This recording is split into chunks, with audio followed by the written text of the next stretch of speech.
my internet friends. So tonight Rex is doing some work on the XR6 turbo. So Rex is home from work just for the night, so he's got new rotors and pads and shocks for the rear of it, I think. The rear bar's over there. It's going to get painted fairly soon, so we're going to start with that. I spent all day putting a clutch in this 100 series. Literally the only car I've ever worked on that I hated more than doing that today was my 80 series 1HZ. Four drives are always dirty and filthy and salty and rusty and just shit. It's just fucking, I hate them. I hate them so much. Anyway, so the plan is hopefully after this, because Rex has been on night shift, he's pretty much on night shift body clock. So I'm just going to try and stay up. We're going to do this now on the hoist, and then once this is done, hopefully going to drag the 31 up and start putting together either stuff. I suppose what I should do first is make sure I've got bell housing bolts, because I'm sort of going to need those. So that's probably where I should start with that. Alright, we got there. So Falcon now has all new tyres. We had, shut up.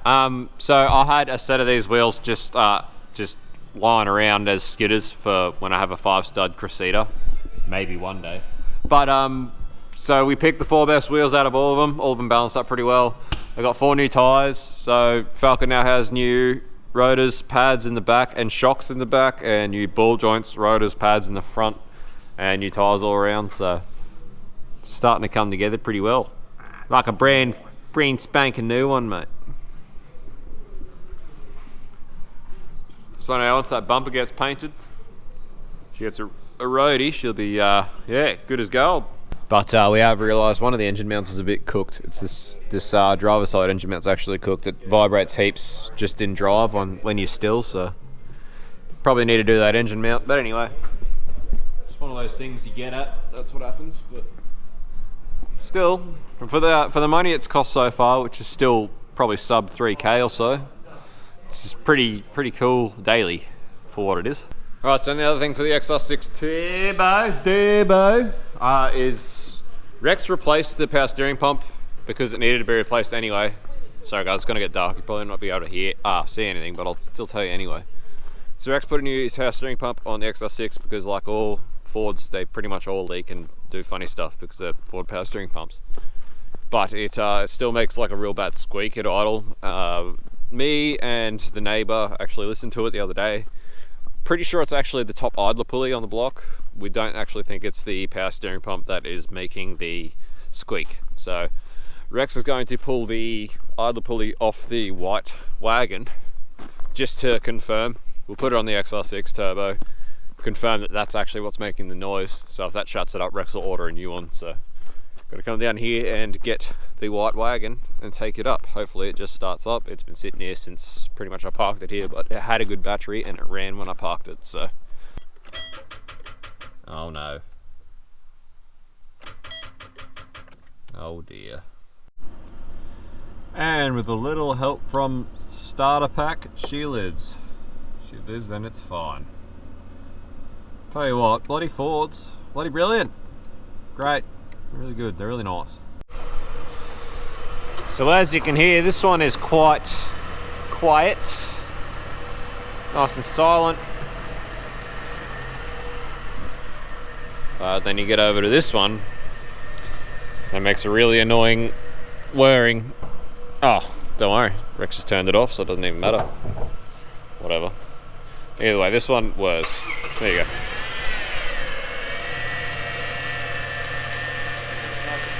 So you can hear that whirring, and the pump is pretty much a brand new, I'm pretty sure it's a brand new refurbished item. So yeah, we're pretty sure it's this idler here. So Rex is gonna just chuck the one off the wagon on there, see if it makes a difference. So while Rex does that, I'll try and get the 31 up into the shed, which means I'm gonna need to get the mower, and hopefully it pulls it up the driveway.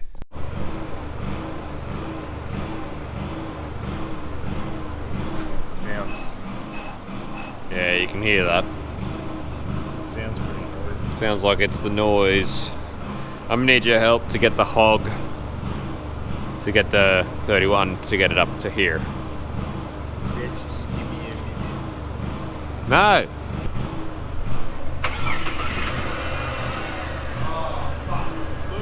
How's that? Woo! Dead silent. Yay, nice. There you go, that was the problem.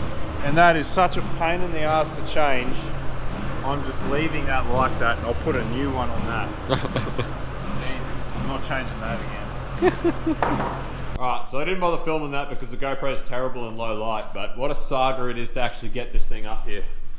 That little Kubota mower that we have, absolute weapon of a thing.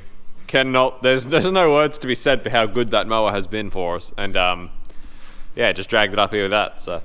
So one thing I have noticed, or Rex pointed out, is that there's actually no front calipers on it at the moment, which is a problem because if you remember the last episode, I actually was counting on there being caliper bolts in order to bolt the S13 calipers to the knuckles because I don't have any caliper bolts lying around. So I am certainly hoping that they are inside the calipers or in the glove box or something, but anyway, one of those things to look at, but either way it's up here. So pretty much my plan at this point is to drop the crossmember, the engine crossmember out, put it on a trolley, pretty much remove the whole R31 front end from the crossmember, install my complete S13 front end onto the crossmember, and also install the motor and gearbox onto the crossmember, wheel it back underneath, and drop the body back down on it, and then that's what I'm hoping to do. So we'll have a look and see what we can do about it. Alright, so this is where I am with this. I got the bonnet off. I've got my trolley underneath the crossmember. So pretty much my entire plan is to drop everything onto this trolley and then rebuild everything onto it and drop it underneath. So this will allow me to leave all the power steering complete, all the components just together. They'll just come out with the crossmember. That'll all come out together. So that'll be pretty good. So yeah, pretty much at the moment I'm just going to work on, as you can see, this steering shaft. You can see how sloppy the stock bush is. I've got my solid bush to put in that, which I got off trusty eBay. So anyway, that's where I'm going to take that apart, because seeing as I need to replace that bush anyway. Drop the steering shaft off that. Then it's just a matter of dropping the coils from the top of the coil towers, and then you've got your 4 nuts each side, or 2 each side of the crossmember, and the sway bar can come out as well. So I still need to go down tomorrow morning. I'll probably go down and measure actually whether the S13 sway bars are any bigger than the R31 ones, because if they are, I'll probably try and adapt an S13 sway bar to work. Looking at it from here though, it looks like they're about the same size, so if that's the case I won't bother, but either way it's time to get this underway. Would really like to get the motor and gearbox into the car tomorrow so that it's done, but yeah, see how we go. I just had a look. I can't really find that I have any bell housing bolts. So there we go, that's the front crossmember just dropped out. It's a lot easier than actually pulling it apart in the car. It's only like 6 bolts to drop it all out, so that's how it comes out for now. So now I'm just going to work on this, deconstructing this, taking all the shit off it that I don't need, and obviously on the taking it off on the baskets are up for it to just sit down on whatever, but when I reconstruct it with the engine and stuff on, I'll actually build it up so that it balances properly. But just to get it out, I just pretty much tossed it out and yeeted that out, so that's how that goes. And yeah, good old Japanese cars, good old McPherson strut front ends. You can pretty much do this with just about any car with a McPherson strut front end, and it's a lot easier than actually trying to work everything out of the hole. So just drop it all down, way easier. Alright, so I've stripped all the 31 stuff off the crossmember, which is just out there out of the way for now, and I've chalked it up on some wood so it's nice and high and I can, you know, easily build off it. So at the moment, next thing to do, I'm going to go down. I've got a few sets of engine mounts sitting around, so I'm going to go down and grab them all and essentially just pick out the best 2 and use them for my engine mounts. So these 2 engine mounts seem to be the best 2 that I've got. Got my starter here as well, and these are the wings for the block. So got everything there to really sort of get it happening. So I might look at getting the block off the engine off the stand and onto the crossmember. Then I can start looking at fitting the clutch and that. The biggest thing with this build, as anyone who's built a car pretty much from dead scratch knows, hardware is going to be the biggest thing. So finding clutch bolts, flywheel bolts, that sort of thing is going to be the hardest part. So that's what I need to get at. I need to get it off the stand so that I can start looking at doing that, because that's what's going to be a pain. So yeah, look at doing that. So Rex is sorting out the XR6 turbo. He's putting a new stalk cluster thing on the steering wheel because his windscreen wiper stalk is all broken off and shit. So he's got a fresh one for it. So he's just working out how to actually get obviously the steering wheel off without the airbags deploying and getting all the wiring and shit disconnected, so he can change it over. I was smart enough to disconnect the battery, so hopefully I don't cop an airbag. So, motors on the mounts on the cross member. Before I go too far with actually putting together anything else on the motor, I would like to drop it in to where it's going to be on the car and just check that this compressor housing clocked the way it is going to be alright. Because if it is, when the car comes back off the motor, I will actually put that in properly. I will actually properly copper gasket, I'll copper spray the gasket and mount the turbo the way it should be. And that's how that's going to go. So I just want to check how room is and everything is going to be before that happens and before I get too much clutter on this assembly, really. So anyway, Rex is still going. He's still doing what he's doing. It is freezing cold. I don't know what time it is. I think it's about 11 o'clock. So still going hard. Anyway, I'm just stoked to be actually getting some stuff done. Especially after such a shit day working on that goddamn cruiser. So anyway, yeah, I'm going to drop this body onto this motor and see how we're looking for positioning of stuff.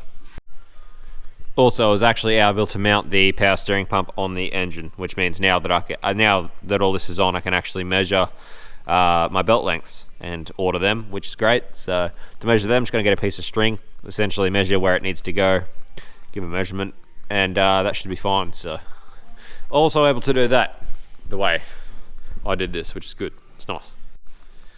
So here we have the engine sitting somewhat where it may be pretty close. Obviously it does have to move a fair bit and it's still got to go down probably another 50 mil, but just looking at where that's clocked, I think that's as good as that's going to get. Where it is now, it's pretty much going to be pointing the elbow straight towards this frame rail, which there is most room there. There's no real way I can see this turbo being clocked where it's going to be any better, really.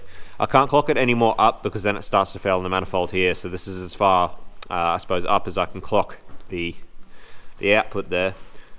So from what I can see, it's going to be the best it can be there, so I'm going to have to pretty much make it work. Bit of a pain to get this to drop down because if you've got obviously the two caster arms, I might actually take them off, might make it a lot easier, so just to wiggle it around, but that's how it looks somewhat in the hole. Like I said, it's still pretty high, but that's about where I got it to at the moment.